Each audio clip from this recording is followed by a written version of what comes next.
Hey guys, hello guys, welcome to Koh Rong. So finally we are here. Basically we woke up very early this morning. We take the bus from our hostel in Phnom Penh at around 8 o'clock. We had like 6 hours drive.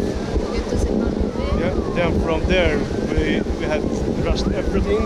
Yes, basically we didn't have our ferry tickets yet, so we had to go into an agency, basically book a round trip of ferries for when we go back, rush to the pier to catch the ferry because it was already 2 o'clock, and at 2 o'clock the ferry leaves. At 2, so it was a bit of a hassle, but then we had 1.5 hours of ferry. Even if it was the speed ferry, but it stops in the other island even.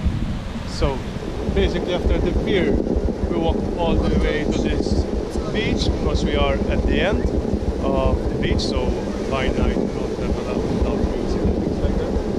So as you can see behind us, you can see one of the beaches here in Koh Rong. Sandy beaches, white sand. And in front of us